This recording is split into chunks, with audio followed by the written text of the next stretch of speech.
तड़का kitchen में आपका स्वागत है। अगर आप घर पर रेस्टोरेंट जैसा स्वादिष्ट पास्ता बनाना चाहते हैं तो देखिए हमारा इंस्टेंट पास्ता कितना स्वादिष्ट और चटपटा लग रहा है। तो इसका सॉस हम किस तरीके से तैयार करेंगे, तो ये देखिए मैंने क्या किया है, ये पानी बॉईल होने के लिए रख दिया है पैन में, और ये लगभग ½ kg हमारे पास टमाटर है। इनको अच्छे से मैंने धुल लिया है। धुलने के बाद में इस तरीके से देखिए ऊपर से कट लगा देंगे, मतलब हटा देंगे, और उसके अलावा इसमें 2 कट लगा देंगे। पहले एक हाफ में इस तरीके से कट करेंगे, फिर इसी में ही, और बिल्कुल ऊपर ही कट करना है, बाकी पूरा अलग नहीं करना है टमाटर को। बस इसी तरीके से सारे टमाटर को हम कर लेंगे। जब तक कि हमारा टमाटर पानी बॉयल हो रहा था उसमें ये हम टमाटर डाल देंगे। तो ये इनको हमें बॉयल करना है। तो दोस्तों ये हम होममेड सॉस बना रहे हैं, जिसका कि इस्तेमाल आप पिज़्ज़ा या पास्ता में कर सकते हैं, या फिर ब्रेड सैंडविच बनाने में भी इसका यूज़ कर सकते हैं। तो ये देखिए हमारे जो है टमाटर अच्छे से बॉयल हो गए हैं और इनके छिलके अलग हो गए हैं। तो बस अब हम क्या करेंगे, इसको इनके छिलकों को हटा देंगे और टमाटरों को थोड़ा सा ठंडा हो जाने देंगे। और ठंडा होने के बाद, मतलब इनको हमने पहले दूसरे बर्तन में निकाल लिया था और थोड़ा सा ठंडा हो जाने दिया है, और थोड़ा सा हल्का सा इनको कट भी कर लेंगे, जिससे कि मिक्सी में जब हम पीसें तो ये आसानी से हमारे पीस जाएँ। तो बस इस तरीके से फिर हम इनको थोड़ा ठंडा होने के बाद में मिक्सी के जार में इसको ऐड कर देंगे और इसका एक प्यूरे तैयार कर लेंगे। और साइड में मैंने एक कढ़ाई चढ़ा दी है, जिसमें कि थोड़ा सा बटर और ऐड कर देंगे। तो बस इसमें 2 चम्मच इसमें मैंने बटर का इस्तेमाल किया है, और ये अच्छे से गर्म हो जाने के बाद में इसमें गार्लिक डाल देंगे। तो ये गार्लिक लगभग 10-12 कलियाँ थी, जिनको मैंने कट कर लिया था, और एक प्याज ऐड कर दिया है, और इसको अच्छे से भून जाने देंगे। भुनने के बाद में जो हमने टमाटर की प्यूरी तैयार की थी उसको इसमें ऐड कर देंगे इस तरीके से, और थोड़ा सा बॉईल होने देंगे। फिर इसमें बाकी मसाले डालेंगे। तो देखिए इसमें मैंने ये 1 चम्मच पूरी जो है चिली फ्लेक्स ऐड कर दी है, क्योंकि पिज़्ज़ा और पास्ता में चिली फ्लेक्स और ऑरिगेनो का ज़्यादा स्वाद होता है।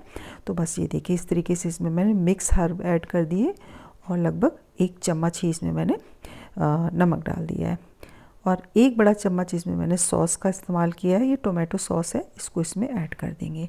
इसको डालने से भी ये जो पिज़्ज़ा का सॉस है जो बहुत ही अच्छा बनकर तैयार होता है, और इसको बहुत अच्छे से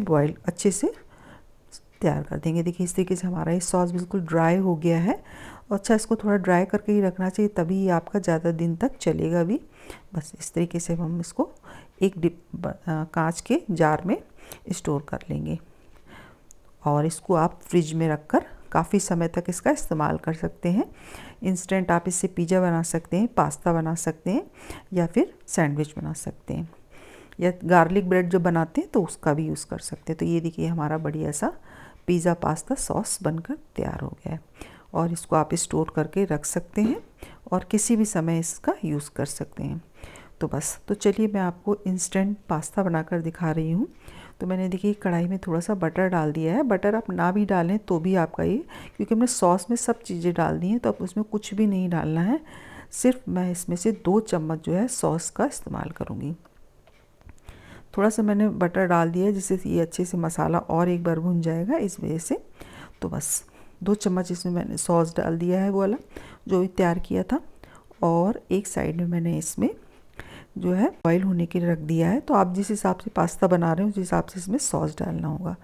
पास्ता को बॉईल करने के बाद इसको ठंडा कर लिया था, और ये देखिए इसमें मैंने इसको ऐड कर दिया है, और इसमें कुछ भी नहीं डालना। अगर आपका ये सॉस बनकर तैयार है तो आप तुरंत ही आप इसको पास्ता को बना सकते हैं। पास्ता है, मैकरोनी है, पिज़्ज़ा है, ये सब चीज़ें इंस्टेंट आपकी बन सकती हैं। ब्रेड वाला पिज़्ज़ा है वो भी आप इससे बना सकते हैं।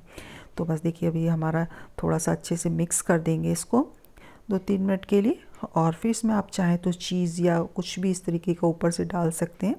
तो मैंने इसमें थोड़ा सा चीज़ ऐड कर दिया है, और थोड़ा सा और फ्लेवर डालने के लिए आप इसमें काली मिर्च और ऐड कर सकते हैं। वैसे इसमें कुछ भी डालने की ज़रूरत नहीं है, ये हमारा इंस्टेंट पास्ता बनकर तैयार हुआ है। तो ये देखिए इस तरीके से बहुत ही टेस्टी और बहुत ही बढ़िया बना है। तो दोस्तों अगर आपको मेरी रेसिपी पसंद आई हो तो प्लीज़ लाइक करें। मेरे चैनल पर नए हैं तो चैनल को सब्सक्राइब करना बिल्कुल ना भूलें। तो ये देखिए बढ़िया सा हमारा बन गया है, और ज़्यादा समय भी नहीं लगा है। आप इसको बनाकर रख सकते हैं सॉस को।